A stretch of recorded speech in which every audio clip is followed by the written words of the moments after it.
আমাকে ভাবিয়া অশ্রু ঝরাবে এমন বেদনা বুকে আছে কার।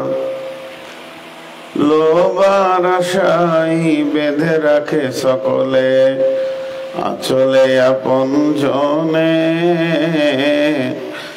আজ আমাকে বিদায় জানালে কাল রাখিবে না আর মনে।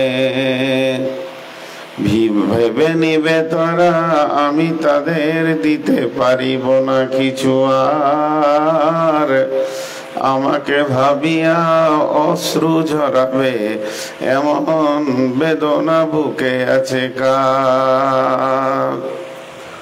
আসার যাওয়া দুনিয়ার নীতি শোনো গো বন্ধুগণ, আজ আমি গেলে কাল তুমি যাবে নিস্তার নাই কোনো ক্ষণ। যাত্রী লয়া খিয়া যায় আসে কখনো এপার কখনো।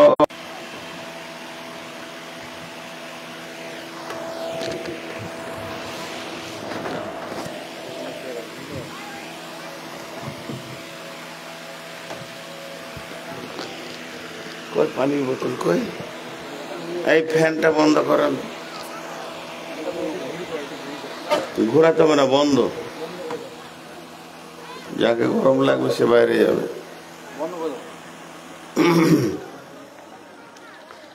শ্রদ্ধেয় সুযোগ্য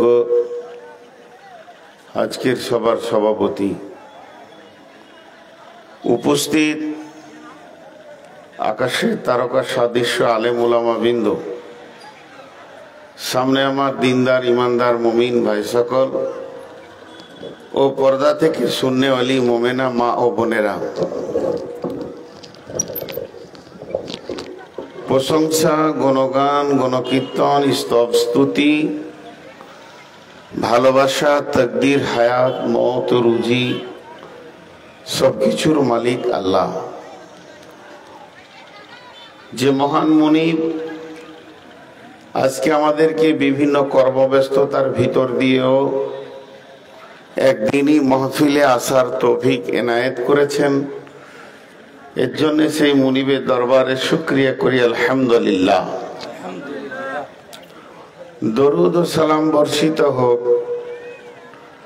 আখিরি পয়গম্বর নবিকুল শিরোমণি ইমামুল আম্বিয়া নবী মুহাম্মদুর রাসূলুল্লাহ সাল্লাল্লাহু আলাইহি সাল্লামের উপর। আল্লাহুম্মা আমিন, আল্লাহুম্মা সাল্লি আলাইহি, আল্লাহুম্মা বারিক আলাইহি।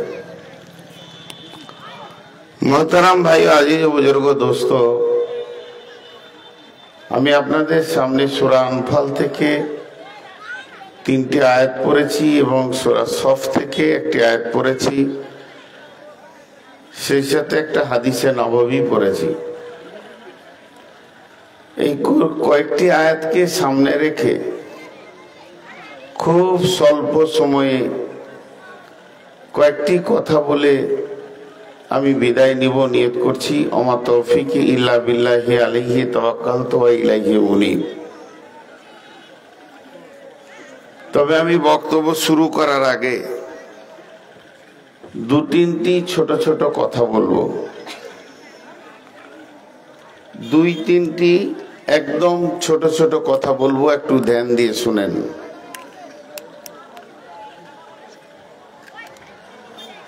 এক নম্বর হলো,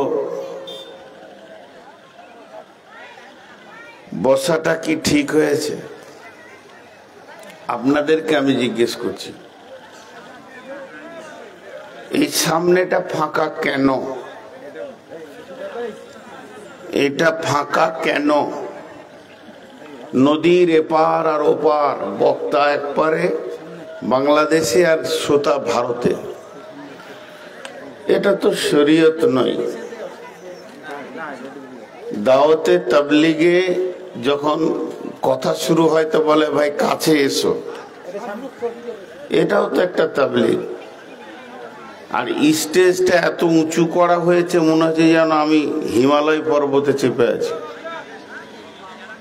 1.5 ফুট স্টেজ হয়, বড় সভা হয়, বড় ইজতেমা হয়, তখন স্টেজ উঁচু করতে হয়। এখন তো আমার দিল চাইছে চেয়ারটা নিয়ে গিয়ে আপনাদের সামনে আমি বসি। এ তো কোনো কথাই হলো না। এরপরে এই বিশৃঙ্খল। আর রাস্তায় যারা দাঁড়িয়ে আছে ওরা কোন মাইন্ডের মানুষ খুঁজে পেয়েছি না, ওরা এক হুজুরও দাঁড়িয়ে আছে, ওদেরকে নিয়ে ইমামতি করছে ওখানে, যে তুইও বসিস না আমিও বসবো না। আজীব ব্যাপার। চোখের সামনে এইভাবে থাকা কতটা সঙ্গত কিছু খুঁজে পাচ্ছি না। আজকে 22 বছর বক্তব্য লাইনে ঘুরছি, আজীব লাগছে আজকের মাহফিলটা। লোক কম থাকতে পারে, 20টা লোক থাক, লোক বেশি দরকার নাই। আমরা দাওয়াতের সাথেই 20টা লোক থাকলেও কথা বলতে পারবো, কিন্তু এমনটা কেন থাকবে? বিক্ষিপ্ত। যাই হোক, এবার মা বোনেদেরকে বলছি, আপনারা যে কজনই আছেন আপসে কথা বলবেন না, কান খোলা রাখবেন। আল্লাহর উপরে ভরসা করে বলছি, নিশ্চয়ই আল্লাহ তাবারক ওয়া তাআলা আপনাকে আমাকে কিছু কথা, কিছু শোনা, কিছু বলার তৌফিক দান করবেন। আমি আপনাদের সামনে যে আয়াতগুলো পড়েছি তার টোটাল আজকের বক্তব্যের বিষয়বস্তু হচ্ছে মুমিন। গতকালকে আমি ইনশাআল্লাহ আল্লাহ তাবারক ওয়া তাআলা এই সারা পৃথিবীকে ভেঙে 2টি ঠিকানা বানাবেন। কোরআনে বলছেন আল্লাহ, فَأَمَّا مَنْ طَغَى وَآثَرَ الْحَيَاةَ الدُّنْيَا فَإِنَّ الْجَحِيمَ هِيَ الْمَأْوَى وَأَمَّا مَنْ خَافَ مَقَامَ رَبِّهِ وَنَهَى النَّفْسَ عَنِ الْهَوَى فَإِنَّ الْجَنَّةَ هِيَ الْمَأْوَى। এই পৃথিবীতে যত দেশ, যত মহাদেশ, যত পঞ্চায়েত, যত ব্লক, যত জেলা, যত গ্রাম, যত বাড়ি, যত ফ্যামিলি আছে, সব ভেঙে চুরমার হয়ে মাত্র 2টি ঠিকানা থাকবে। একটা ঠিকানার নাম জান্নাত, আর একটা ঠিকানার নাম হলো জাহান্নাম। সারা পৃথিবীর সমস্ত নিজামকে আল্লাহ ভেঙে চুরমার করে দিয়ে 2টি ঠিকানা রাখবে, একটার নাম জান্নাত আর একটার নাম জাহান্নাম। এখন যদি আপনাকে জিজ্ঞেস করি আমল কয়টা, কাজ কয়টা? কাজ হলো 2টি, একটা হলো নেকি আর একটা হলো গুনাহ। ঠিকানা কয়টা? একটা হলো জান্নাত আর একটা হলো জাহান্নাম। আমল 2টি, ঠিকানা 2টি। সামঞ্জস্যতা এবং মেলটার দিকে একবার খেয়াল করেন, কেমন মেল আছে দেখেন। আমল 2টি, ঠিকানাও 2টি। যদি প্রশ্ন করা হয় জান্নাত যাবে কে, তার উত্তর হবে নেকি করেছে যে। জাহান্নাম যাবে কে, গুনাহ করেছে যে। মিটে গেল। জান্নাত যাবে কে, নেকি করেছে যে। একটা মানুষ সারা জীবনে যতগুলি কাজ করে, যতগুলি কথা বলে, যতগুলি আমল করে, যতগুলি তার কৃষ্টি কালচারে আসে, সেটা 2টা ভাগ। হয় সে গুনাহ করে, না হয় সে নেকি করে। এখন আমি কথা বলছি, হয় গুনাহ করছি নাই নেকি করছি। আপনারা শুনছেন গুনাহ করছেন কিংবা নেকি করছেন। টোটাল লাইফে 2টি কাজ করে, একটা গুনাহ আর একটা নেকি। আর আল্লাহ আমাদের মোট ঠিকানা রেখেছে দুইটি, একটার নাম জান্নাত আর একটার নাম জাহান্নাম। যদি আমি আপনাদেরকে প্রশ্ন করি জাহান্নাম যাবে কে, সহজ করে বলে দেবেন গুনাহ করেছে যে। জান্নাত যাবে কে, নেকি করেছে যে। খুব সহজ উত্তর এগুলো কোনো কঠিন নয়।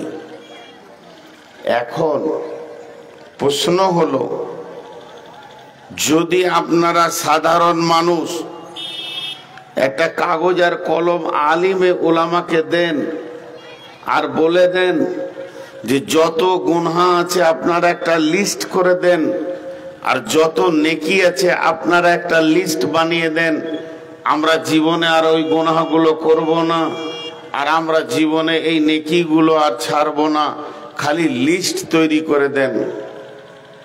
সারা পৃথিবীর সমস্ত আলিম যদি একসঙ্গে বসে যাই, সমস্ত গুনাহকে লিখে শেষ করতে পারবে না, সমস্ত নেকিকেও লিখে শেষ করতে পারবে না। কোনো না কোনো একটা গুনাহ বা নেকি লিখতে ছুটে যাবে, ছাড়া যাবে, ব্রেনে আসবে না, কলমে আসবে না। আল্লাহ এটাকে সহজ করে দিয়েছেন। খালি একটা উদাহরণ দিব। যদি বলা হয় আপনার এই গ্রামে যতগুলি বাল্ব আছে সব বাল্বগুলোকে নিভিয়ে দেন, আপনি সুইচগুলো দিয়ে দিয়ে দিয়ে নিমাতে গিয়ে দেখবেন বাথরুমের ভিতরে বাল্বটা নিমাতে ভুলে গেছেন। আবার যদি বলা হয় সবগুলো জ্বালিয়ে দেন, সব জ্বালাবেন, ভুল করে দেখবেন কিচেন রুমের বাল্বটা জ্বালাতে আপনি পারেননি। কিন্তু সহজ বুদ্ধি হচ্ছে কি, যদি বলা হয় গোটা গায়ের বাল্ব ফ্যানকে একসঙ্গে বন্ধ করে দেন, তো গ্রামের যেটা ট্রান্সফরমার আছে ওর যদি জাম্পারটা, ওর যদি আপনার কিনা ট্রান্সফরমার মেন সুইচটা নামিয়ে দেন, গোটা গাঁ বন্ধ হয়ে যাবে, আবার ওটা তুলে দিলে গোটা গাঁ চালু হয়ে যাবে। তো আপনাকে আমাকে গুনহার আর নেকির লিস্ট নিতে হবে না, আল্লাহ বলে দিয়েছেন। আল্লাহ কি বলেছেন? এমন দুটি বদগুণ পৃথিবীতে যার আছে তাকে জানতে হবে সমস্ত গুনাহ তার কাছে আছে, আর এমন দুটি ভালো গুণ যার ভিতরে আছে তো জানতে হবে সমস্ত নেকি তার কাছে আছে। গুনাহের জাম্পার, গুনাহের ট্রান্সফরমার, গুনাহের পাওয়ার হাউস, নেকির পাওয়ার হাউস, নেকি ডিপো দুইটি, গুনাহও দুইটি। আল্লাহ বলেন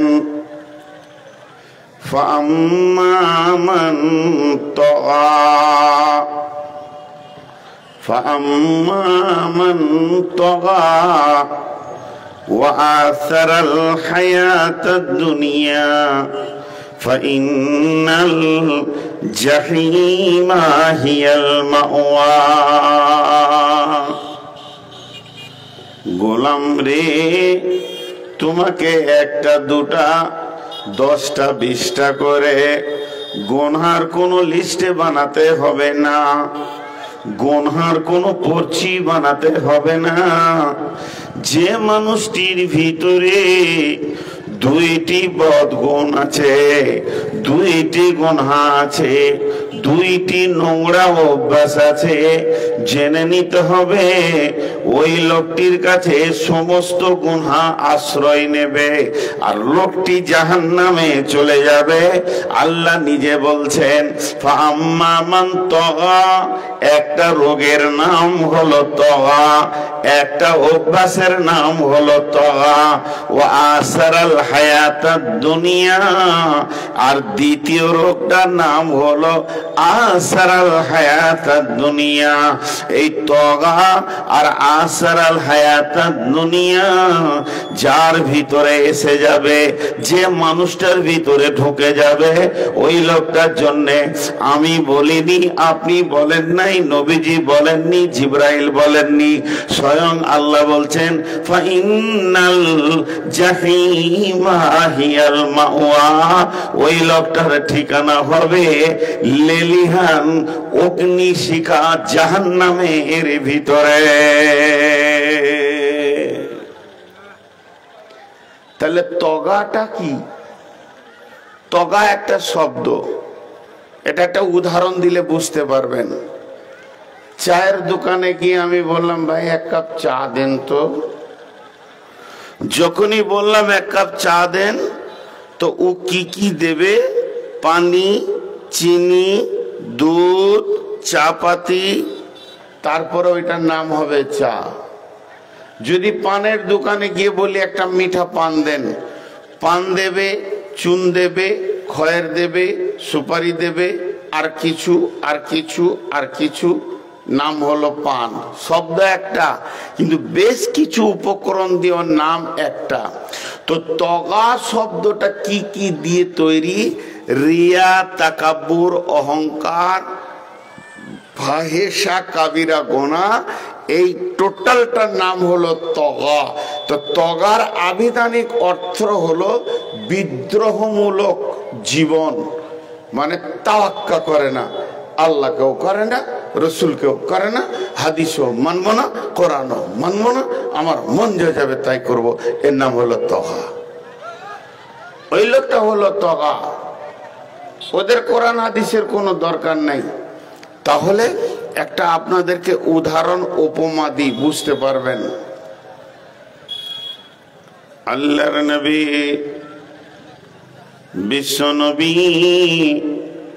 মসজিদে নববীতে বসে বসে আলোচনা করছেন মদিনার কোন কোন লোক ভালো, মদিনাতে কোন কোন যুবকটা ভালো, এই ছেলেটা ভালো, ওই ছেলেটা ভালো, ওই ছেলেটা ভালো। তার মধ্যে একটা ছেলের নাম ছিল খোরাইম। খোরাইম বলে একটা যুবক ছিল মদিনাতে। তো আল্লাহর নবী বলছেন নেমার রাসূল খোরাইমান, যতগুলি যুবক রয়েছে মদিনার মাটিতে, এদের মধ্যে সব থেকে ভালো যুবক হলো কে না খোরাইম। কার ভাষা? রসুলের ভাষা। রসুল ভালো বলছেন তাকে, কিন্তু নবীজি বলছেন ওই খোরাইমের দুইটি অভ্যাস খালি খারাপ আছে, যদি ওই দুটি অভ্যাসকে সে রিপেয়ার করে নেয়, বদলে নেয়, তো ওর মতো ভালো আর মদিনাতে নাই। তাই বিশ্বনবী বললেন নি'মার রাসূল খোরাইমান। বাস, এটা সন্ধ্যাকার কথা। কোন এক টাইম আল্লাহ রসুল মসজিদে বলেছেন, কোন একটা লোক এটা শুনে খোরাইমের সঙ্গে রাস্তায় দেখা হচ্ছে, তো বলছে খোরাইম শোন শোন শোন, কাছে এলো, তোর ব্যাপারে রসুল কি বলেছে জানিস? মদিনার মধ্যে তুই ভালো ছেলে, তোর কলজেটা বড় হলো, বুকটা বড় হলো, যে আমাকে রসুল ভালো বলেছে। তো জিজ্ঞেস করছে ঠিক করে শুনেছিস তো? বলে হ্যাঁ, আমি নিজের কানে শুনেছি, আল্লাহ রসুলের জবান দিয়ে বের হয়েছে নেমার রাসূল খোরাইমান, মদিনার মধ্যে ভালো ছেলে, তোর বুকটা বড় হলো। আর যখনই বুকটা বড় হয়েছে তখন বলছে রসুল কিন্তু তোর দুইটা ব্যবহারে অসন্তুষ্ট আছে, তো মুখটা নেমে গেল, আমি এখনই ভালো এখনই খারাপ, তোর দুইটা ব্যবহারে রসুল নারাজ আছে। কি? আল্লাহ নবী বলেছেন খোরাইম মাথার চুল রেখেছে গর্দন পর্যন্ত, যেটা শরীয়ত গ্রহণ করবে না। যদি এই চুলটিকে সে ইসলামের মতো রেখে নিত, আর দ্বিতীয় নম্বর হচ্ছে খোরাইম যখন পায়জামা পরে, ফুল প্যান্ট পরে, তার কাপড়টা গোড়ালির নিচে চলে যায়। এই দুটি খারাপই ওর ভিতরে পাওয়া গেছে, নচেত খোরাইমের কোনো গুনাহ নাই। খোরাইম হলো সব থেকে ভালো ছেলে। খোরাইম যখন শুনে নিলে আমার এই দুটি জিনিস খারাপ রে, নাপিতের কাছে গেল না, দর্জির কাছেও গেল না, বাড়িতে গিয়ে একটা চাকু নিয়েছে। বাড়িতে তো আর কাঁচি থাকে না, খুঁড় থাকে না, চাকুটাকে নিয়ে এমনি করে নিজের মাথার চুলকে ধরে এইভাবে চাকু দিয়ে কাটছে আর বলছে, কি বলছে? এ আমার মাথার চুল, তোর জন্য আমার নবী নারাজ হয়ে গেছে। আমি তোকে কেটে ফেলে দিতে পারবো, কিন্তু নবীকে নারাজ করতে আমি পারবো না। আমার দ্বারা সম্ভব হবে না যে আমার দ্বারা নবী নারাজ হয়ে যাক। গোড়ালির নিচে কাপড়টাকে ধরলো আর চাকু দিয়ে ফরফর করে কেটে, এমনি করে কচ করে কেটে ছুঁড়ে ফেলে দিল। ফেলে দিয়ে বলছে, কাপড় রে, তোকে আমার দরকার নাই, আমার দরকার আমার নবীকে। অতএব আমার নবীকে খুশি রাখার জন্যে আমি চুল কেটে ফেলে দিব, আমি কাপড় কেটে ফেলে দিব, তারপর রসুলকে নারাজ রাখবো না। আমি ঘটনা থেকে আপনাদেরকে কি বুঝাতে চাইছি, যে তাদের কাছে রসুলের আদর্শ কত বড় ছিল, তাদের কাছে রসুলের মহব্বত কত বড় ছিল। রসুলের কাছ থেকে শব্দ এসেছে যে রসুল এই বিষয়ে নারাজ, তো সেটার সঙ্গে সঙ্গে রিপেয়ার করে নিয়েছে।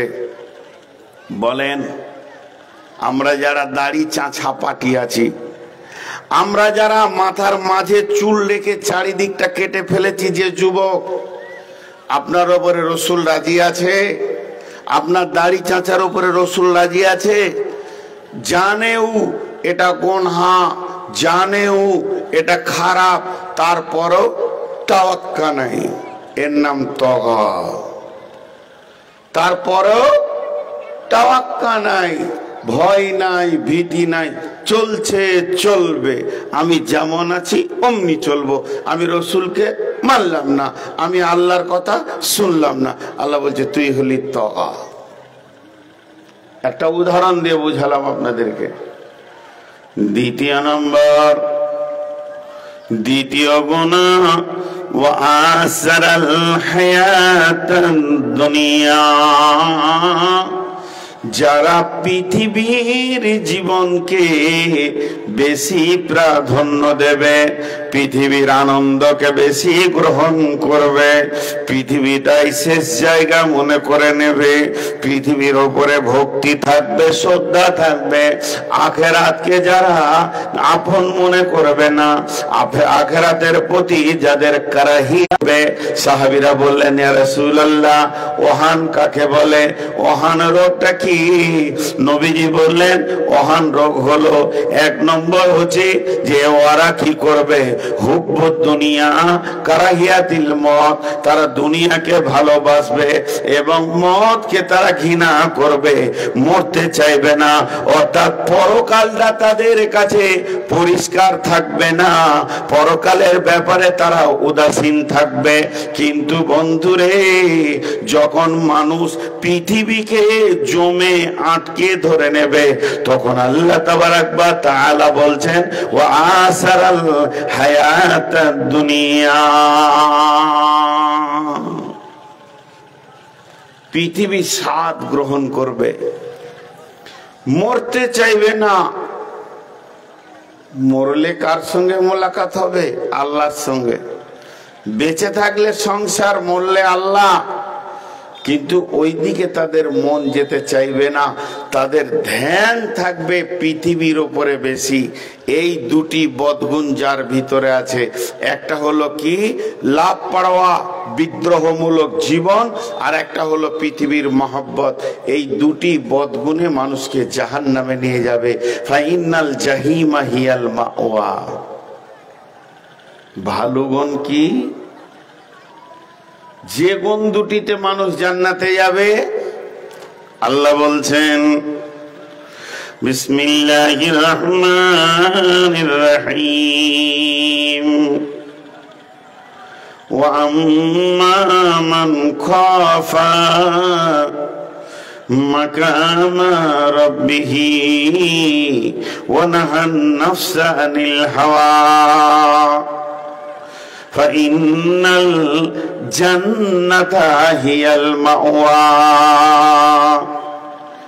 এই লোকটা জান্নাতে যাবে, এই লোকটা জান্নাতে যাবে বলা ভুল হবে, বরং আল্লাহ বলছেন ওই লোকটা জান্নাতে যাবি, একদম জান্নাতে পৌঁছে যাবে যার ভিতরে দুইটি ভালো গুণ আছে। ও আম্মা মান খাফা মাকামা রাব্বিহি, যার দিলের ভিতরে ভয় ঢুকে গেল কার না আল্লাহর, যে আমাকে আল্লাহর সামনে একদিন দাঁড়াতে হবে, আমাকে একদিন হিসাব দিতে হবে, আল্লাহর কাছে আমাকে পৌঁছাতে হবে, ওই জায়গায় গিয়ে আমাকে হিসাব দিতে হবে। এই চিন্তাটা যে আল্লাহ বলছে এই দুটি গুণ যদি তোর ভিতরে থাকে, যে আমার সামনে দাঁড়াতে হবে, হিসাব দিতে হবে, এই ভয়ে তোর খায়েশিয়াতের জিন্দেগি, মন চাহি জিন্দেগির বুকে তুই লাত মেরে দিলি, আল্লাহ বলছে তোর ঠিকানা কি হবে? ফাইনাল জান্নাতা হিয়াল মাওয়া।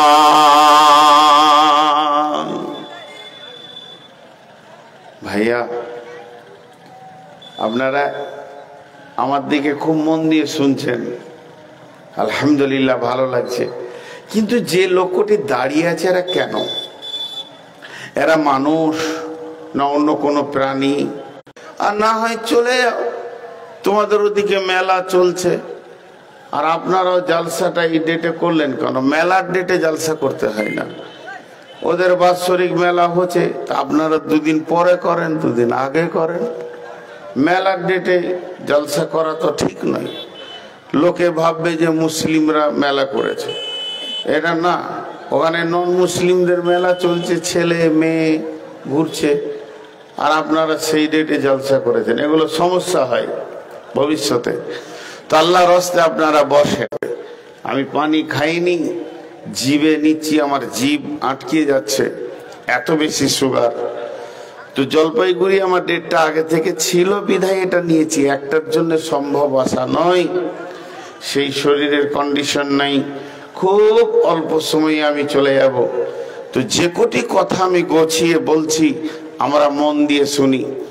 এতক্ষণ পর্যন্ত আমি কি আপনাদেরকে বললাম যে সারা পৃথিবীতে যতগুলি ঠিকানা আছে যদি এক জায়গায় জমা করা যায়, কিংবা যতগুলি ফোন নাম্বার আছে যদি এক জায়গায় জমা করা যায়, তো একটা ময়দানে জালজালা করে না থাকবে বর্ডার, না থাকবে তারকাটা, না থাকবে বিজিবি, না থাকবে বিএসএফ, না থাকবে ভুটান নেপাল, কিচ্ছু থাকবে না, ভারত বাংলাদেশ পাকিস্তান কিচ্ছু থাকবে না, একটা চাটিয়াল ময়দান হয়ে যাবে। আর সেই ময়দানে মাত্র দুটি ঠিকানা থাকবে, একটা ঠিকানার নাম জান্নাত আর একটা ঠিকানার নাম জাহান্নাম। এই পর্যন্ত আমি বুঝালাম আপনাদেরকে। আজকে বক্তব্যের বিষয় হচ্ছে মুমিন জাহান্নাম যাবে, এই দুটি গুনার কারণে মানুষ জান্নাত যাবে। টোটাল ঠিকানা হলো দুইটা। এবার এই কথাটা যতটুকু আমি বললাম 5 মিনিটের জন্য জমা রাখেন। আর একটা কথা আপনাদেরকে বলি, তারপরে কথাটা শুনতে ভালো লাগবে। বিসমিল্লাহির রহমানির রহিম। ওয়া নুফিকা ফিস সূরি ফাতাতুনা আফওয়াজা ওয়া নুফিকা ফিস সূরি ফাতাতুনা আফওয়াজা। আল্লাহ তাবারাক ওয়া তাআলা বলছেন সেই কিয়ামতের মাঠে ঠিকানা থাকবে না দুটি ঠিকানা ছাড়া। সেই দিন এই পৃথিবীতে কিয়ামতটা যখন কায়েম হবে, আল্লাহ যখন কিয়ামতকে বানাবেন, তখন যে মানুষ উঠবে তারা দল দল হয়ে উঠবে এবং কিয়ামতের মাঠেও তারা গ্রুপ গ্রুপ হয়ে থাকবে, দল দল হয়ে থাকবে। সেই দলটা কেমন দল? ভাষার উপরে হবে, আরবি বলনেওয়ালা আলাদা, বাংলা বলনেওয়ালা আলাদা, হিন্দি বলনেওয়ালা আলাদা। জি না, এমন কোন দল হবে না। তাহলে কি মহিলা আলাদা, পুরুষ আলাদা? বলে তাও হবে না। তাহলে কি উত্তরবঙ্গ আলাদা, দক্ষিণবঙ্গ আলাদা? জি না, তা হবে না। কিয়ামতের মাঠে যে গ্রুপটা হবে, যে দলটা হবে, সেটা আমলের উপরে হবে। জালেমের দল আলাদা, ফাসেকের দল আলাদা, মুমিনের দল আলাদা, মুত্তাকির দল আলাদা, শহীদের দল আলাদা, মুশরিকের দল আলাদা, কাফেরের দল আলাদা, হাফেজের দল আলাদা, মাওলানার দল আলাদা। আপনার কিনা যারা কারি কোরআন আছে তাদের দল আলাদা। যেমন যেমন আমল, এইরকম আমলের কারণে কিয়ামতের মাঠে গ্রুপটা সৃষ্টি হয়ে যাবে।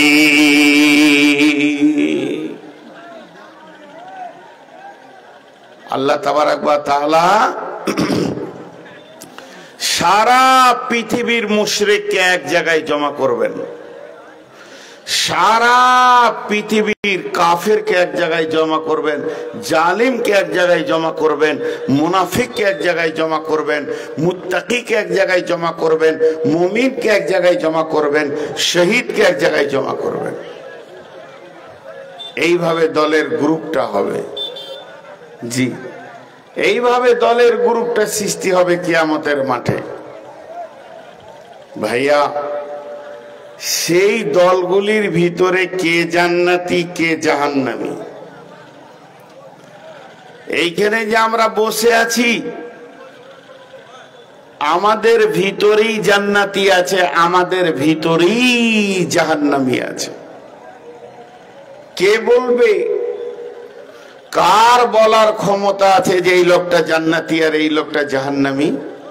কেউ বলতে পারবেন না, একমাত্র আল্লাহ পারবেন।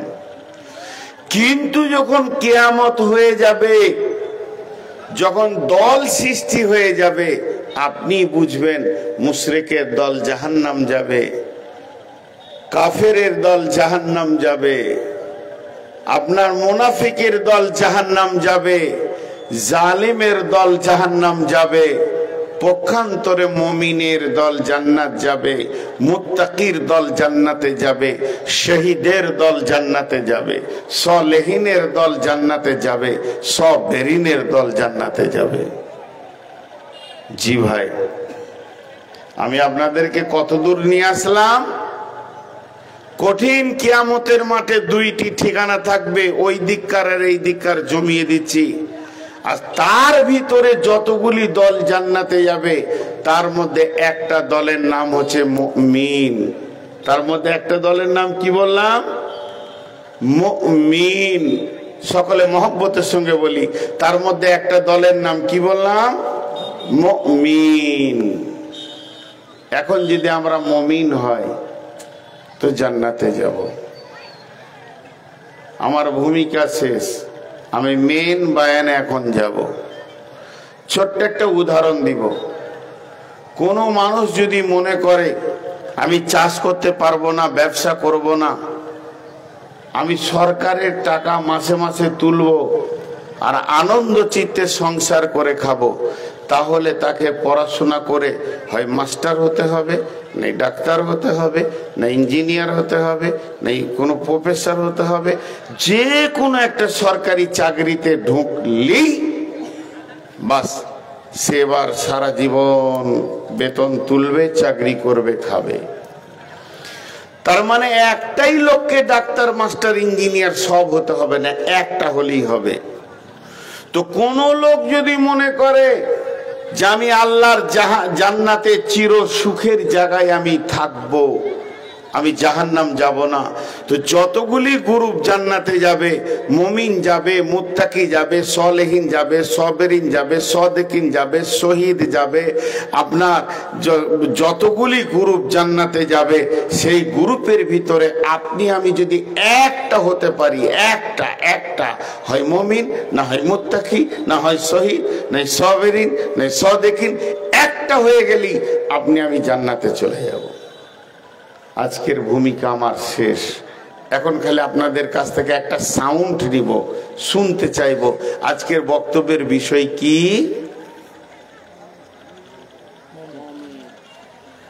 ওরা বলছে না কেন?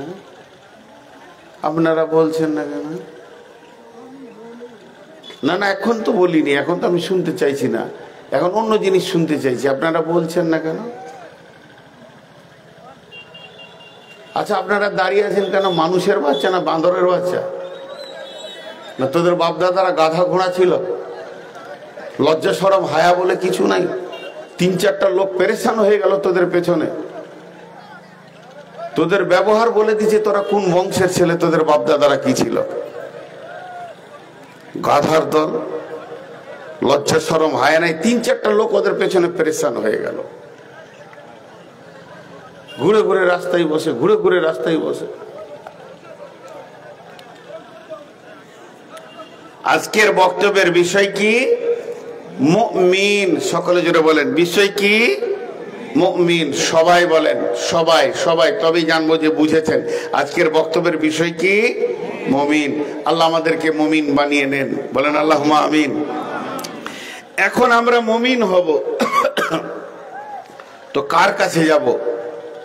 আল্লাহর কাছে যাব। আল্লাহকে জিজ্ঞেস করব, আল্লাহ আমি কোন আমল করলে মুমিন হব? তো আল্লাহ কোরআনে বিভিন্ন জায়গায় বিভিন্ন ভাবে বলেছেন। আমি সূরা আনফাল থেকে বলছি আজকে। সূরা মুমিন আছে, সূরা মুমিনুন আছে, সেদিকে আমি যাচ্ছি না, সেগুলোতে বিভাজন করা আছে। আমি সূরা আনফাল থেকে আজকে বলছি। আল্লাহ কি কি বলছেন দেখেন। বিসমিল্লাহির রহমানির রহিম। ইন্নামাল মুমিনুনা আল্লাযীনা ইযা যুকিরাল্লাহু ওয়াজিলাত কুলুবুহুম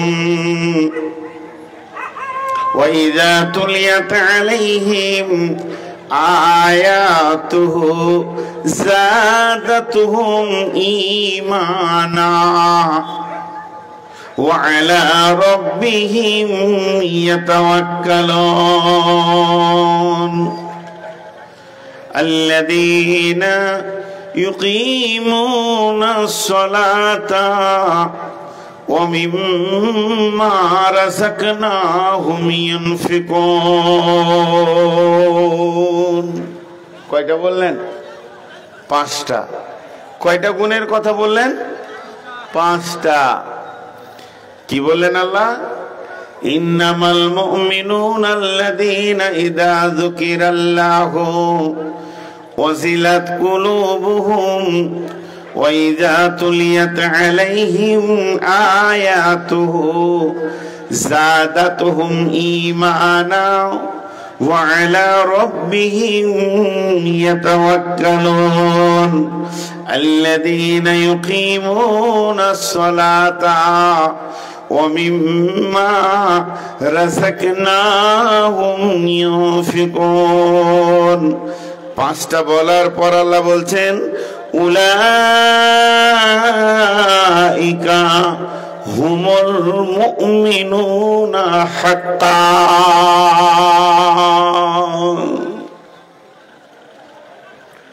আল্লাহ বলছেন যার ভিতরে 5টা গুণ থাকবে, 1 2 3 4 5, এই 5টা গুণ যার ভিতরে থাকবে, আল্লাহ নিজে বলছেন, সার্টিফিকেট দিচ্ছেন একটা, উলাইকা হুমুল মুমিনুনা হাক্কা, এরাই হলো আমার কাছে প্রকৃত মুমিন। আল্লাহ বলছেন এখন যদি আপনাকে সারা পৃথিবী বলে বেঈমান, কোনো টেনশন নাই। আল্লাহ যদি আপনাকে ইমানদার বলে তো, আর আল্লাহ যদি আপনাকে বেঈমান বলে আর সারা পৃথিবী যদি বলে যে না লোকটা ইমানদার, তা কোনো লাভ নাই। আজকে আমি মঞ্চে বসে বক্তব্য দিচ্ছি, ভারত বাংলাদেশ ঘুরছি, কিন্তু সারা দুনিয়ার লোক বলছে বাহ বাহ নূর মোহাম্মদ বর্ধমানী, বাহ বাহ, সবাই আমাকে ধন্যবাদ দিচ্ছে, কিন্তু যার দেওয়ার কথা সেই আল্লাহর নজরে আমি খারাপ, এ জীবনের কোনো মূল্য নাই। কিন্তু আল্লাহর নজরে যদি আমি ভালো থাকি আর দুনিয়াওয়ালা যদি বলে যে তুই খারাপ, এতে কোনো টেনশনও নেই। আল্লাহ যেটা ফয়সালা করবে ওটা হবে। তো আল্লাহ কি বলছেন এখানে, যার ভিতরে 5টা গুণ আছে ওই লোকটা হলো প্রকৃত মুমিন। আর আপনি আমি যদি আল্লাহর নজরে মুমিন হয়ে যাই তো আমাদের আর কোনো টেনশন নাই, কোনো চিন্তা নাই, আল্লাহ আমাদেরকে জান্নাতে দেবেনই দেবেন। বুঝে আসলো কথাটি? সেই 5টা গুণ কি? 1 নম্বর, বিসমিল্লাহির রহমানির রহিম, ইন্নামাল মুমিনুনা আল্লাযীনা ইযা যুকিরাল্লাহু ওয়াজিলাত কুলুবুহুম। নাম্বার 1, আপনাদেরকে আমি 5টা গোনাবো। নাম্বার 1, আল্লাহ তাবারক ওয়া তাআলা বলছেন নিশ্চয়ই ওই ব্যক্তিটা মুমিন, নিশ্চয়ই ওই পুরুষটা মুমিন, নিশ্চয়ই ওই মহিলাটা মুমিনা, সে আমার নজরে 1 নম্বর আল্লাহওয়ালা মেয়ে, আল্লাহওয়ালি মেয়ে, আল্লাহওয়ালা পুরুষ, আমার নজরে ওই লোকটা মুমিন। তার 1 নম্বর গুণ হবে ইদা যুকিরাল্লাহ, যখন ওর কাছে আল্লাহর কথা বলা হবে, জাহান্নামের কথা বলা হবে, আল্লাহর ক্ষমতার কথা বলা হবে, ওয়াজিলাত কুলুবুহুম, আল্লাহর ভয়ে তার দিলটা থরথর করে কাঁপবে।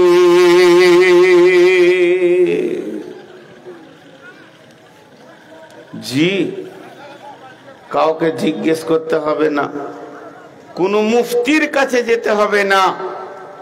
আপনাদেরকে একটা সহজ উদাহরণ দিচ্ছি। আপনাদের কুচবিহারের লোক, আপনারা অঙ্কের বই দেখেছেন? অঙ্কের বইয়ে অঙ্ক করে উত্তরটা বের করতে হয়। অঙ্কের বইটা এমন একটা বই যে গোটা বইটাই হলো প্রশ্নমালা। ওর উত্তরটা বের করতে গেলে অঙ্কটা করে উত্তরটা বের করতে হয়। উত্তরটা যখন হয়ে যায় তখন ওই অঙ্কের বইয়ের পেছনে উত্তরটা লেখা আছে, আপনি মিলিয়ে দেখবেন যে উত্তরমালার সঙ্গে আপনার অঙ্কের উত্তরটা মিলেছে কি। যদি মিলে যায় তো অঙ্কটা ঠিক আছে, আর যদি না মিলে অঙ্ক হয়নি, হয় নাই। তাহলে আমার জিন্দেগিটা হলো প্রশ্নমালা, কোরআন হলো তার উত্তরমালা। কোরআনের সাথে যদি জীবন না মিলে তাহলে জীবনের কোনো মূল্য নাই। তাহলে আপনি মোমেন না আমি মোমিন, কেউ কাউকে গালি দিব না, আপনি আমার দিকে আঙ্গুল তুলবেন না, আপনার দিকে আমি আঙ্গুল তুলব না, আপনার গায়ে আমি কাদা ছুড়ব না, আপনি আমার গায়ে কাদা ছুড়বেন না, আপনাকে আমি ইট মারবো না, আপনি আমাকে ইট মারবেন না। আল্লাহর কথাটার সঙ্গে জিন্দেগিটা মিলিয়ে নি। জীবনে কি আল্লাহর ভয়ে থরথর করে দিলটা কেঁপেছে? যদি থরথর করে দিল কেঁপেছে তাহলে আমি মুমিন, আর দিল যদি না কেঁপেছে তাহলে আমার জীবনটা ধোঁকা। বাস, কোরআন বলছে তুই ধোঁকায় আছিস না ঠিক আছিস, তুই নিজেকে নিজে ডায়াগনোস কর। পরের দিকে আঙ্গুল তুলিস না, পরের বুকের দিকে আঙ্গুল লাগাস না, নিজের বুকে লাগা। কোরআন বলছেন ইন্নামাল মুমিনুনা আল্লাযীনা ইযা যুকিরাল্লাহু ওয়াজিলাত কুলুবুহুম, নিশ্চয়ই ওই ব্যক্তিটা মুমিন, নিশ্চয়ই ওই ব্যক্তিটা মুমিন, আল্লাহর নজরে মুমিন, রাসূলের নজরে মুমিন, ফেরেশতার নজরে মুমিন, বিশ্ব মানবের নজরে মুমিন। কে ব্যক্তিটার প্রথম গুণ কি? ওই ব্যক্তিটার 1 নম্বর গুণ হচ্ছে যখন সে আল্লাহর ক্ষমতার কথা শুনবে তা আল্লাহর ভয় ভয়ে তার দিলটা এত থরথর করে কাঁপবে। আর কাঁপবে তো কাঁপবে, ওই লোকটা তখন কি হবে? আল্লাহর ভয়ে কাঁপবে। যদি কাঁপে তো মুমিন, আর যদি না কাঁপে তাহলে বেঁধে নিতে হবে মুমিন হওয়ার ব্যাপারে সন্দেহ আছে।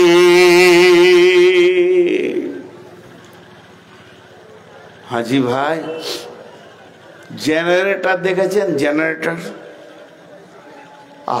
কুচবিহারে জেনারেটর নাই তো বলছেন না কেন? আমি তো মানুষের মাঝে কথা বলছি, কথা বলবো, উত্তর দিবেন। আপনাদের এখান থেকে মাত্র 10 হাত দূরে বাংলাদেশ, এই যে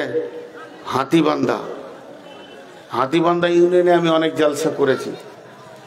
তো ওদেরকে মুখে কথা বলার আগে উত্তর দেয় ওরা, আর এমন উত্তর দেবে বক্তাকে চাঙ্গা করে রেখে দিবে।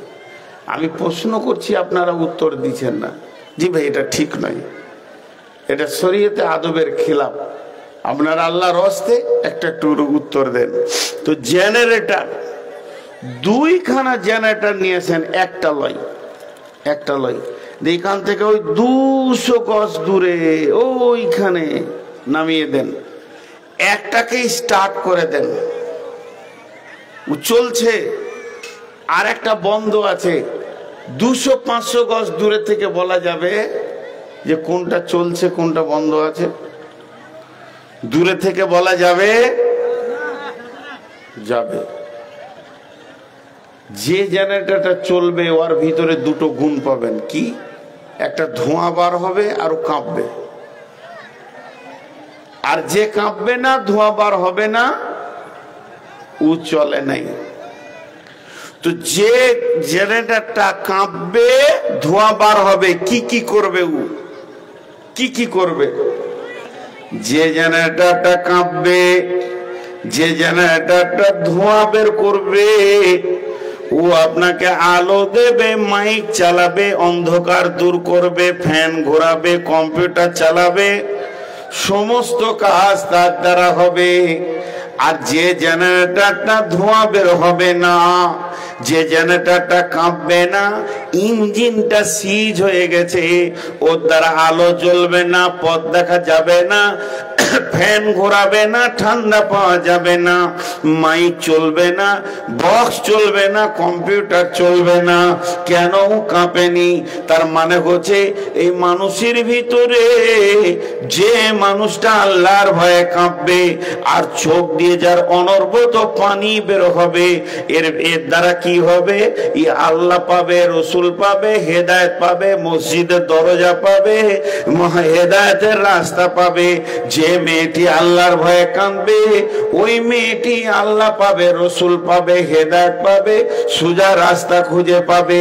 আর যে লোকটা আল্লাহর ভয়ে কাঁদলো না, যে লোকটা আল্লাহর জাহান্নামের ভয়ে কাঁদলো না, যার দিলটা কাঁপলো না, ও আল্লাহ পাবে না, রসুল পাবে না, হেদায়েত পাবে না, অন্ধকার দূর হবে না, মসজিদ পাবে না, জান্নাতও পাবে না। ওর ইঞ্জিনটা সিজ হয়ে গেছে, ওকে 4 মাসে বার করে দিতে হবে। যখন 4 মাসে বেরিয়ে যাবে, ইঞ্জিনটা রিপেয়ার হয়ে যাবে, ইঞ্জিনের কাজগুলো রেডি হয়ে যাবে। ওই লোক কাঁদবে, আল্লাহ রাস্তায় ঘুরবে ফিরবে। তখন বন্ধুরে, মুমিনের 1 নম্বর গুণ হলো আল্লাহর ভয়ে কাঁপবে, এবং আল্লাহর ভয়ে থরথর করে কাঁপবে।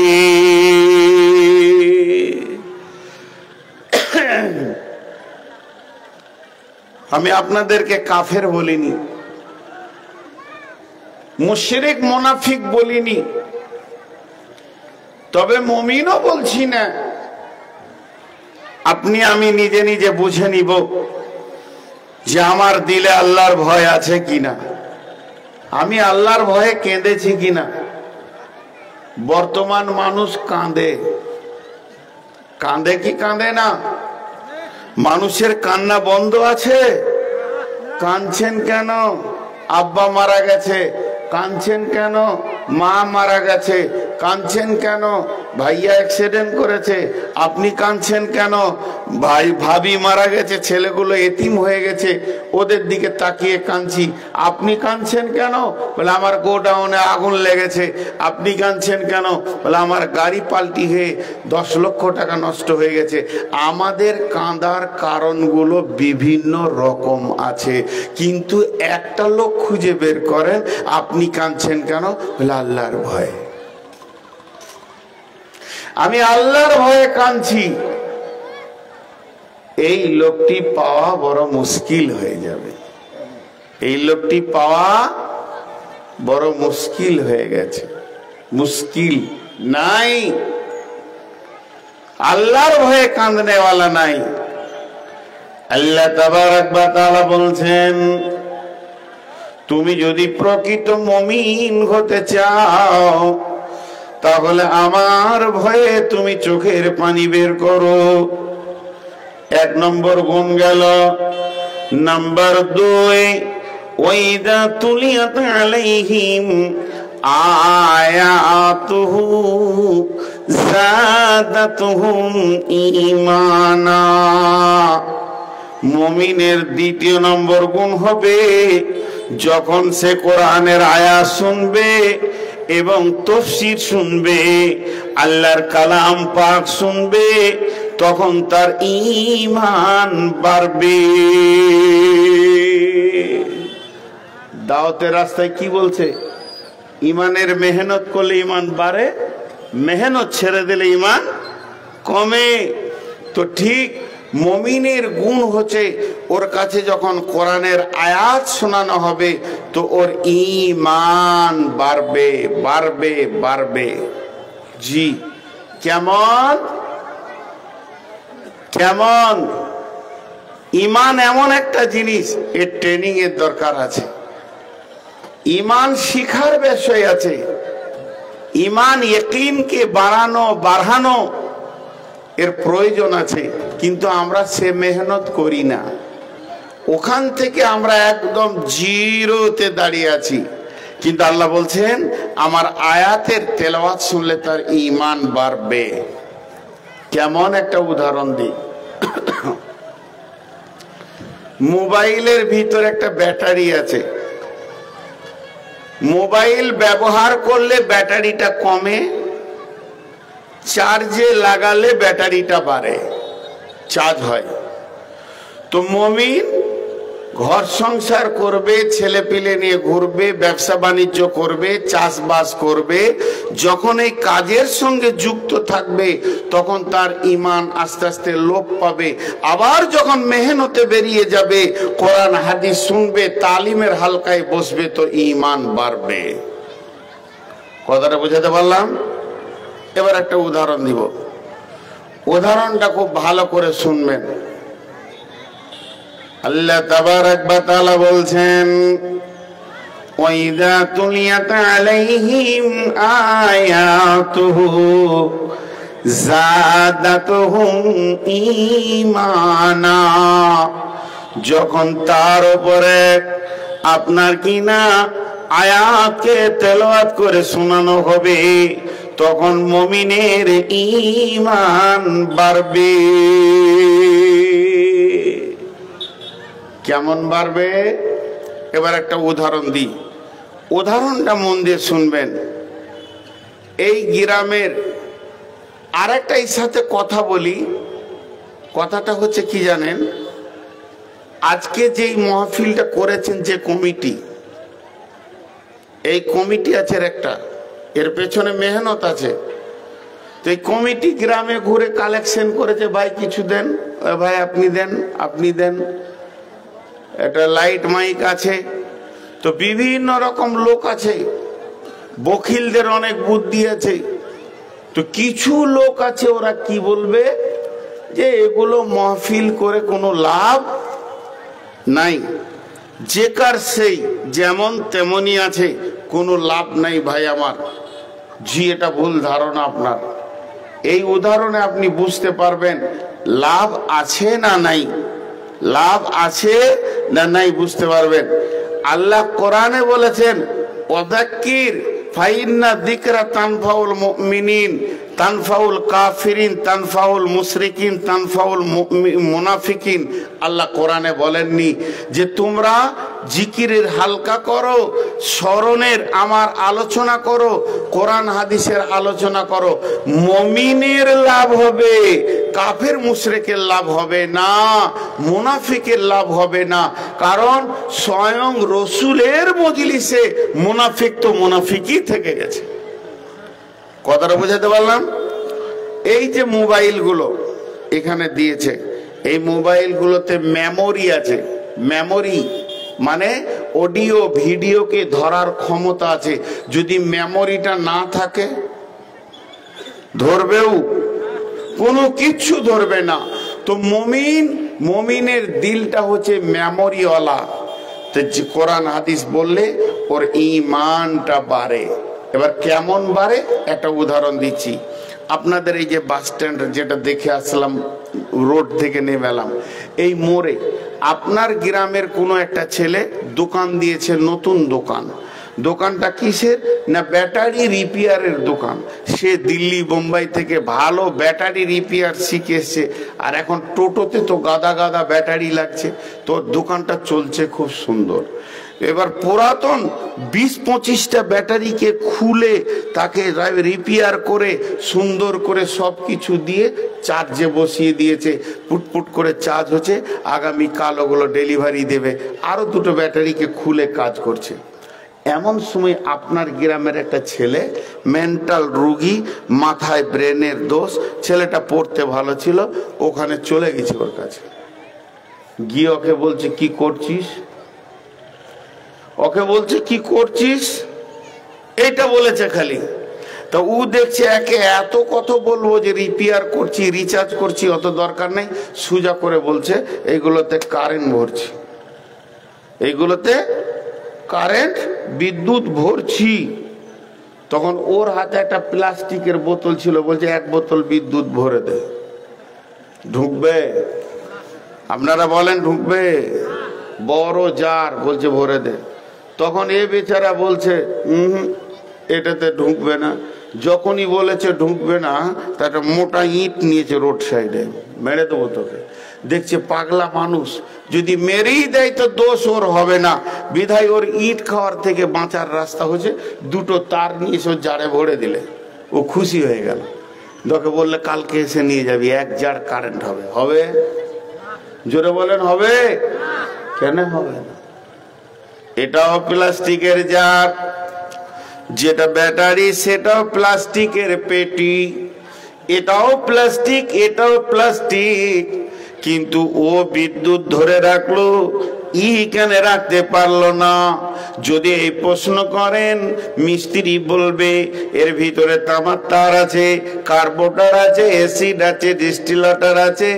বিজ্ঞানী পড়ছে সে, এর হৃদয়, এটা দিলটা বানানো আছে। ওপরে দেখতে প্লাস্টিক, ওপরটা দেখতে একই, কিন্তু এর দিলের ভিতরটা বড় মজবুত করে বানানো আছে। বিদ্যুৎকে ধারণ করার ক্ষমতা আছে। আর প্লাস্টিকের জারটার ভিতরটা ফাঁকা, ভিতরটা কোনো তৈরি নাই, ওর দ্বারা ক্ষমতা নাই যে বিদ্যুৎকে ধরে রেখে আটকে রাখে। অতএব ইও থাকবে 24 ঘন্টা, উইও থাকবে 24 ঘন্টা। এটা ফুল রিচার্জ হবে, এটা রিচার্জ হবে না। এটা উদাহরণ দিলাম। উদাহরণটা কি দিলাম? এইখানে আপনারা যতজন বসে আছেন, এর ভিতরে ব্যাটারিও আছে, প্লাস্টিকের জারও আছে। আর আমি নূর মোহাম্মদ হচ্ছি ট্রান্সফরমার। আর কারেন্টটা হচ্ছে কি? কোরআন। বিদ্যুৎটা হচ্ছে কোরআন। আমি আপনাদের ব্রেনে ঢোকানোর চেষ্টা করছি, আমি চালিয়ে যাচ্ছি, ঢুকে যাক। কিন্তু ঢুকবে কার? যার হৃদয়ে আল্লাহর ভয় আছে তার ঢুকবে। আর যে মুনাফিক বসে আছে সে এশা পড়েনি, ফজরও পড়বে না, সারা রাত পার হয়ে যাবে, জলসা পার হয়ে যাবে, কিন্তু তার হেদায়েতের নূর ফুটবে না। কারণ তার ভিতরটা মুনাফিকের মতো হয়ে আছে। স্বয়ং রসুলের মসজিদে মজলিসে মুনাফিক থেকে গেছে। মা বোনেরা, হ্যাঁ, মহিলা প্যান্ডেলে ওরা জীবনে কারো কথা শুনে? আমার বই আমার কথা শোনে না, জান, ওটা ওদের অভ্যাস। মহিলা নিয়ে বেশি চিন্তা করিয়েন না, তাহলে মাথা গরম হয়ে যাবে। ওরা তো মহিলা, তো মহিলাই। মা বোনেদেরকে একটা উদাহরণ দিচ্ছি, মন দিয়ে শোনেন। দুইটা চুলোকে একসঙ্গে জেলে দেন, চুলো, ওভেন, যে দুইটি পতিলা দেন, মা বোনেরা কান করে শুনেন। একটাতে দেন দুধ আর একটাতে দেন পানি। যখনই আগুনের তাপ লাগবে, পানিটা গরম হয়ে ফুটতে ফুটতে ফুটতে ফুটতে বাষ্প হয়ে এক সময় হাঁড়ি থেকে শেষ হয়ে যাবে। তারপরও পানির ক্ষমতা হবে না ওপর দিকে উঠে, কিন্তু দুধের ভিতরে এমন গুণ আছে, পাছায় তাপ লাগলে ফাঁপ দিয়ে ওপর দিকে উঠবে। মুমিনের গুণ হচ্ছে যখনই কোরআন শুনবে ওই দুধের মতো তার ঈমান বাড়বে। আর মুনাফিকদের গুণ হচ্ছে সারা রাত জালসা শুনে ফুটে শেষ হয়ে উড়ে চলে যাবে, রাত কেটে যাবে, তারপরও তার ঈমান বাড়বে না। এর জন্য আমার আল্লাহ বলেছেন, ওয়াইজা তুলিয়াত আলাইহিম আয়াতুহু যাদাতুহুম ঈমানা। তাহলে মুমিনের কয়টা গুণ বলা হলো? মাত্র তখন থেকে দুইটা। এক নম্বর কি? নাম্বার এক, আল্লাহর ভয়ে দিল কাঁপবে। নাম্বার দুই, আল্লাহর আয়াত শুনলে কি হলো? আমি এগুলো পছন্দ করি না, সব প্রথম দিকে আসতে হবে। নাম্বার দুই, আয়াত শুনলে ঈমান বাড়বে। আপনারা মুখ খুলেন না কেন? কুচবিহারের লোক, কুচ কুচ মানে সামান্য নাকি? বিহার, কিছু কিছু বিহার আছে আর কি, কুচবিহার। আল্লাহু আকবার। একবারে বঙ্গের শেষ প্রান্তে বাস করছেন তো। কুচবিহারের লোক খুব ভালো, কিন্তু মুখ খুলে না। তবে ঝগড়া লাগলে তখন মাস্তান দেখতে হয়, উই হিরো। হ্যাঁ, তখন আর যদি মাইকে বলা হয় বসেন বসেন বসেন বসেন, তখন আর নেবে না। দুইটা বলা হলো, এবার নাম্বার তিন বলছি। ওয়ালা রাব্বিহিম ইয়াতাওয়াক্কালুন, ওয়ালা রাব্বিহিম ইয়াতাওয়াক্কালুন। ঈমান যে বাড়বে বাড়বে বাড়বে বাড়বে বাড়বে বাড়বে বাড়বে, কত দূর যাবে? আমার আল্লাহ বলছেন তাদের ঈমানটা ওই পর্যন্ত পৌঁছে যাবে, আল্লাহর উপরে তাওয়াক্কুল করে জীবন চালাবে। কাউকে ভয় করবে না, কাউকে ভরসা করবে না, কারো কাছে চাইবে না, কারো কাছে যাবে না। সে দুঃখে সুখে সব সময় আল্লাহর উপরে তাওয়াক্কুল করে জীবন কাটাবে। ঈমানটা কতটা বাড়বে? আল্লাহর উপরে তাওয়াক্কুল করবে। জি, আমাদের তাওয়াক্কুল আছে? নাই। তাওয়াক্কুল আল্লাহর উপরে আমাদের নাই। তাওয়াক্কুল কাকে বলে? আল্লাহর উপরে ভরসা। অভাবে সুখে দুঃখে সে আল্লাহর উপরে ভরসা করে জিন্দেগি কাটাবে। জি, বিশ্বনবী যেদিন মক্কা থেকে মদিনা হিজরত করেন, যেদিন মক্কা থেকে মদিনা হিজরত করে তিনি চলে যান, সেদিন সর্বপ্রথম যে সাহাবীটাকে ডেকেছিলেন তার নাম কি বলেন? সর্বপ্রথম কাকে ডাকলেন? হযরতে আলীকে। আলীকে ডাকার পর বললেন, আলী রে, আজকের যা পরিস্থিতি তাতে আমি মক্কা ছেড়ে চলে যাব। এটা আমার বিছানা, আমার বিছানায় তুমি শুয়ে যাও, আমার বালিশে মাথা দিয়ে শুয়ে যাও, আমার চাদরটা তুমি উড়ে নিও। হে আলী তুমি শোনো, এটা আমানতের মাল, এটা বাইতুল মাল, এটা এতিমের মাল, বিধবার মাল। কাল সকালে মালগুলো ঠিক ঠিক জায়গায় পৌঁছে দেবে। যখন মাল পৌঁছানো হয়ে যাবে, তুমিও মদিনায় চলে আসবে, ইয়াসরিবে চলে আসবে, তোমার সঙ্গে আমার মদিনাতে দেখা হবে। কাকে বললেন? আলীকে। তারপরে সঙ্গে নিলেন কাকে? আবু বকরকে। বেরিয়ে চলে গেলেন। এবার তাওয়াক্কুল কাকে বলে দেখেন। হাজি ভাই, আপনি জিজ্ঞেস করেন তো আপনাদের এখানে যে মৌলানারা আছে, এখানে 50 থেকে 100টা ছেলে খালি পিস্তল আর রিভলভার আর হ্যাঁসোয়ার বড় বড় তালোয়ার নিয়ে আমাকে কাটার লেগে রেডি। আর এই যুগের ঘরে যদি আমি ঢুকে তালা লাগিয়ে দিই, অন্তত 5 মিনিটও লাগবে তালাটা ভেঙে মারতে। আর সেই জামানায় তো এরকম কোনো গ্রিল রেলিং কিছুই ছিল না, পাথর সাজিয়ে ঘর, যেদিকে ইচ্ছা লাত মেরে দিলে ঢোকা যায়। ওই রকম ভাঙা চূড়া ঘরে রসুলের বিছানা। আজকে আপনাদের মসজিদে যদি আমি শুয়ে থাকি আর 200টা লোক যদি মারার জন্য তালোয়ার নিয়ে যায়, আর আমি যদি আপনাদের ইমাম সাহেবকে বলি ভাই আমি লুকিয়ে পালিয়ে যাচ্ছি, আমি কি করে যাব সেটা আমার ব্যাপার, তুমি আমার বিছানায় শো, তো শুবে বলেন। আর যদি আমার মান সম্মানে শোয়, আমি পেরিয়ে গেলে উঠেও পালাবে। আর না হয় শুবে আর একটা ইঁদুর যদি লাফায় তা 3 জগ পানি খাবে। যে কি ঘটনা! আবার আমার বিছানায় আমার চাদর ঢাকা। দেখেন হযরত আলী কত বড় আল্লাহর উপরে তাওয়াক্কুল করে শুয়ে পড়লেন, এবং রসুলের বিছানায় রসুলের চাদর ঢাকা, শুয়ে গেলেন। আল্লাহর নবী আবু বকরকে নিয়ে বের হয়ে চলে গেলেন। আবু বকরকে নিয়ে বের হয়ে গারে সউরে 3 রাত 3 দিন থাকলেন। তারপরে বেরিয়ে চলে গেলেন মদিনার অভিমুখে। মদিনায় গিয়ে পৌঁছালেন।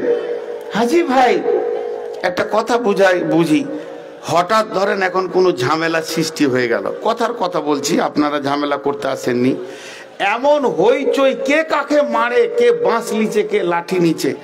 তখন এই কমিটির ছেলে দেখলেন যে এই লোকটা হলো বহুত দূরের মানুষ, আমাকে কোনো রকম তারা ঘেরে কোনো ঘরের ভিতর দিয়ে নিয়ে গিয়ে গাড়ি করে ছেড়ে দিল। আমাকে নিয়ে ঝামেলা নাই, গ্রাম নিয়ে ঝামেলা। আমি নেই, বেরিয়ে চলে গেলাম। কিন্তু বাকি রাতে যে ঘটনাগুলো ঘটলো কে জানবেন? যিনি এখানে থাকবেন উনি জানবেন, না যে চলে গেছেও জানবে? যে থাকবে। তাহলে আমাকে পরের দিন সকালে এখানে কাউকে ফোন করতে হবে, ভাই ঘটনাটা কি হলো, ঠিক না ভুল? তাহলে আবু বকরকে নিয়ে রসুল বেরিয়ে গেলেন, কিন্তু এর পরে তো ঘটনা ঘটছে, তা কে জানবে? হযরত আলী জানবেন ঘটনাটা। মদিনাতে সাহাবীরা অপেক্ষা করছেন যে আলী কখন আসবে, আলী কখন আসবে। আর জিজ্ঞেস করবো, ভাই আলী ওই যে রাতে রসুল তোমাকে শুইয়ে দিয়ে চলে এসেছিল, ওই রাতের ঘটনাটা বলো তো। জি, ওই রাতের ঘটনাটা বলো। হযরতে আলী বেশ কিছুদিন পর যখন মদিনা মানবরায় গিয়ে পৌঁছালেন, রসুলের সঙ্গে সালাম মুসাফা সালাত ও সালাম হলো। এরপরে সাহাবীরা বলছেন, আলী ভাই তোমার অপেক্ষায় এতগুলি দিন আমরা তিলে তিলে পার করলাম। সেই যুগটা টেলিফোনের যুগ নয়, মোবাইলের যুগ নয়। তবে তুমি বলো, নবীজি যখন বিছানায় শুইয়ে দিয়ে চলে এলো আর বের হয়ে আবু বকরকে এনে মদিনা পৌঁছে গেল, বাকি রাতে কি কি ঘটনা ঘটেছে? কুফারে মক্কা, মুশরিকে মক্কা কোন কোন ঘটনা ঘটিয়েছে তুমি বলো। হযরত আলী সাদা ভাষায় বলছেন, ঘুমিয়ে গেছিলাম। আচ্ছা ঘুম হবে? আপনারা বলেন ঘুম হবে? সাহাবীরা ভাবছে যে ঠাট্টা করছে, তো যে বলো রে ভাই বলো, জানতে চাইছি বলো। বললাম বলছি তো ঘুমিয়ে গেছিলাম। যখন 2বার 3বার বললে ঘুমিয়ে গেছিলাম, তো সাহাবীরা চাপ দিয়েছে, কেমন কথা বলছো, ঘুমিয়ে গিয়েছিলে? তখন আলী যে কথাগুলো সাহাবীদেরকে বলেছিলেন আমি ওইগুলো আপনাকে বলছি। আপনারা উত্তর দেবেন, প্রত্যেকে উত্তর দেবেন, খুশি হয়ে উত্তর দেবেন, আল্লাহ খুশি হবেন। হযরত আলী বলছেন, এ রাসূলের সাহাবীরা তোমরা বলো, আমার নবী জীবনে কোনোদিন মিথ্যা বলেছেন কি? জীবনে কোনোদিন ধোঁকা দিয়েছেন কি?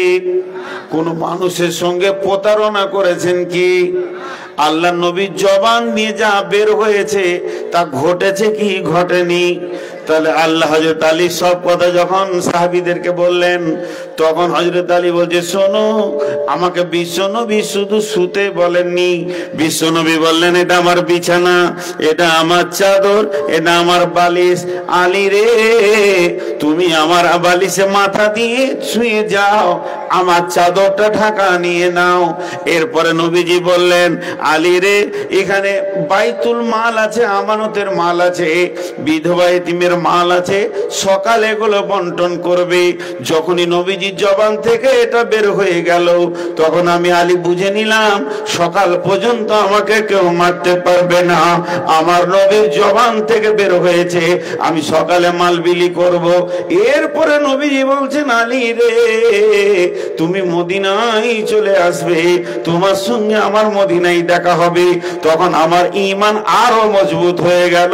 সারা পৃথিবী যদি একদিকে হয়ে যায়, আমি আলীর একটা সামান্য ক্ষতি করতে পারবে না, যেহেতু বিশ্ব নবী বলেছেন ওনার সঙ্গে আমার মদিনায় দেখা হবে।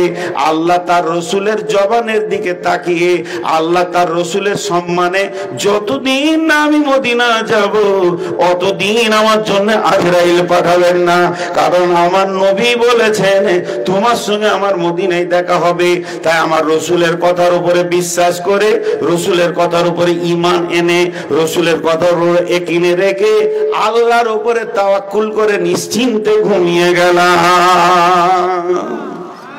তাওয়াক্কুল কাকে বলে? জি, তাওয়াক্কুল কাকে বলে? হযরত আলীর কাছে শিখতে হবে যে আমার নবী বলে দিয়েছেন, আর এখানে কোনো আগে পিছে কিছু নাই, ওটাই ঠিক। তো মুমিনের 3 নম্বর গুণ হবে আল্লাহর উপরে তাওয়াক্কুল করবে। জি ভাই, আজকে আমরা মুমিন হচ্ছি আর মুমিনের ক্লাস চলছে। তাহলে মুমিনের 1 নম্বর গুণ হলো আল্লাহর ভয়ে দিল কাঁপবে। মুমিনের 2 নম্বর গুণ হলো কোরআনের আয়াত শুনলে ঈমান বাড়বে। মুমিনের 3 নম্বর গুণ হলো আল্লাহর উপরে তাওয়াক্কুল করে দুনিয়া করবে। মুমিনের 4 নম্বর গুণ কি? الذين يقيمون الصلاة। জি,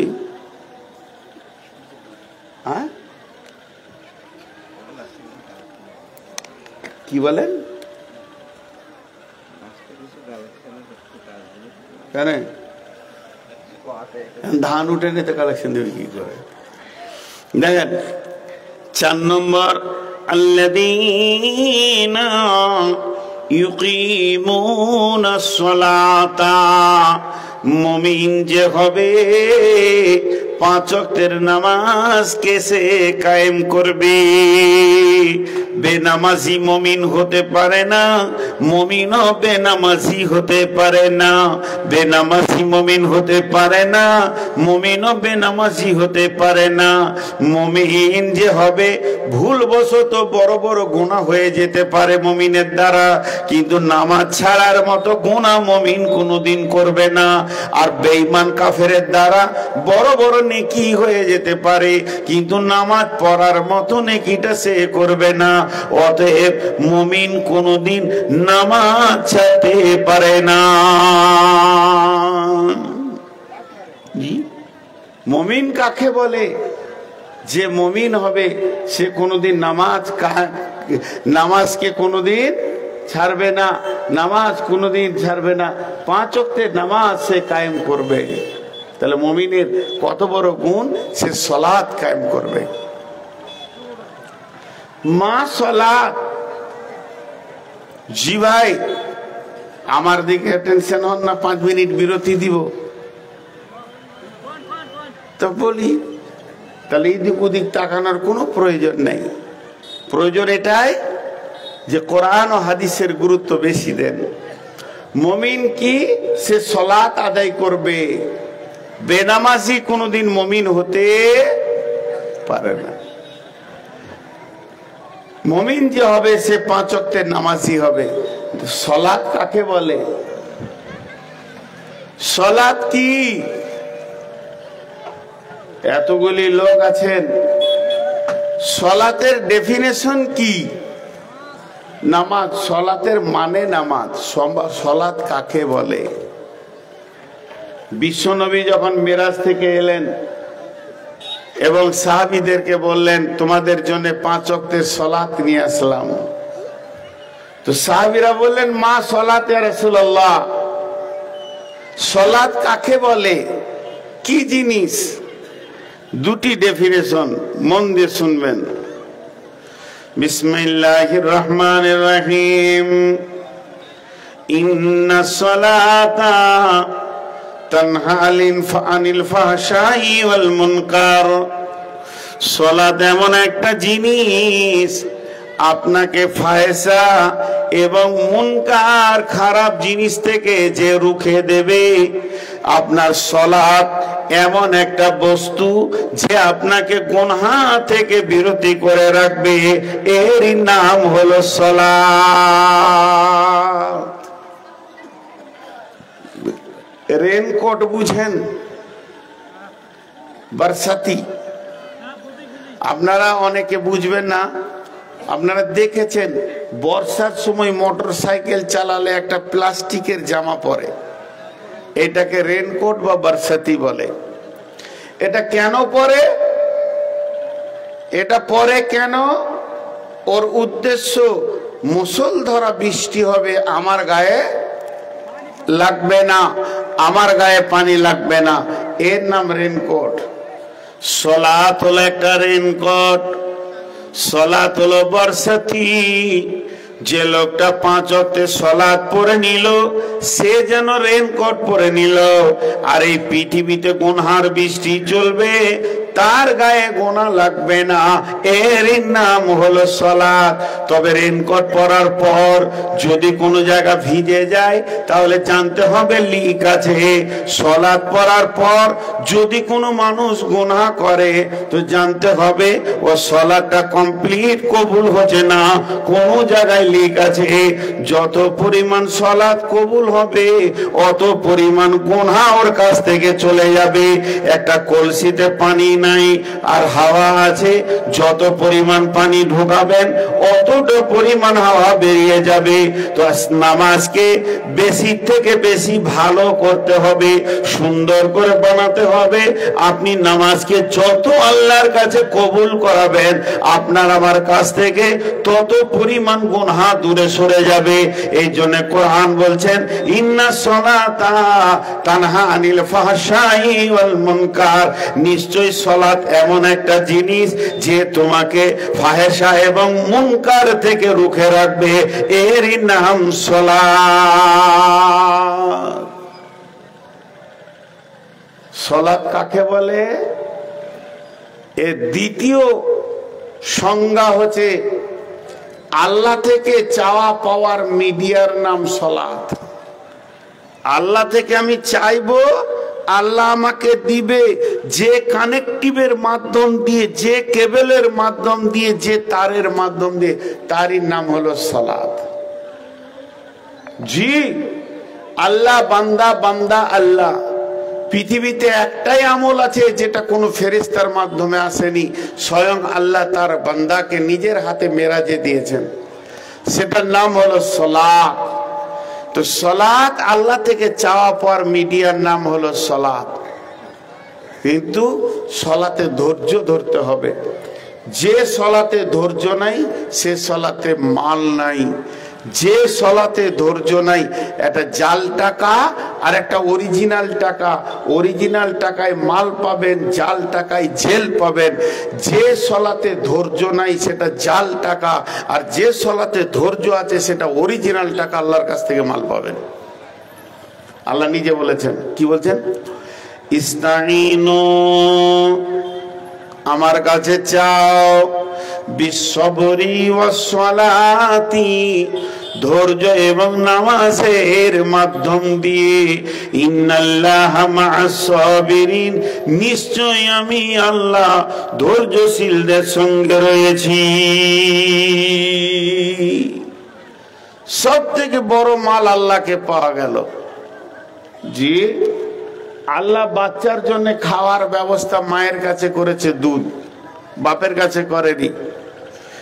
আল্লাহ তার মায়ের তার খাওয়ার ব্যবস্থা করেছে বাচ্চার জন্য কোথা? মায়ের কাছে। তো মায়ের বডিতে দুধ আছে। যদি বাচ্চাকে ভোগ লাগে, বাচ্চা প্রথমে চোখের পানি বের করবে, কাঁদবে, মা তাকে তুলে বোঁটা মুখে দেবে। বাচ্চা স্তন ধরে যখন বোঁটাটা মুখে পাবে, চোখের পানি চলে যাবে, মায়ের গোডাউন খালি হবে, বাচ্চার পেট ভরে যাবে। এটাই হলো প্রসেসিং। কিন্তু এই বাচ্চাটা যদি মায়ের অন্য জায়গায় মুখ দিয়ে চুষে, 20টা আঙ্গুল আছে, যদি চুষে 1 ফোঁটা দুধ পাবে না। হে গোলামের দল, আমাদের প্রথমে কাঁদতে হবে, চোখের পানিতে সলাত ধরতে হবে, সলাত নামে বোঁটাটাকে, স্তনকে টিপে ধরতে হবে, আর ধৈর্যের বোঁটাতে মুখ লাগাতে হবে। ধৈর্য ধরে যদি কেউ সলাত পড়ে, তো আল্লাহর গোডাউনের মাল বান্দার কাছে পৌঁছাবে। এর নাম সলাত। তাহলে মুমিন কোনদিন সলাত কামায় করবে না। জি, আপনাদের মুরব্বি চলে এসছে, আমি ছেড়ে দিচ্ছি ইনশাল্লাহ, বেশি টাইম আর নিচ্ছি না, একদম আর 10-15 মিনিট। কারণ মুরব্বিকে পেছনে বসিয়ে রেখে বেশি কথা বলাটাও বেয়াদবি। তাহলে মুমিনের কয়টা গুণ বলা হলো? 4টা। 5 নম্বরে ওয়ামিম্মা রাযাকনাহুম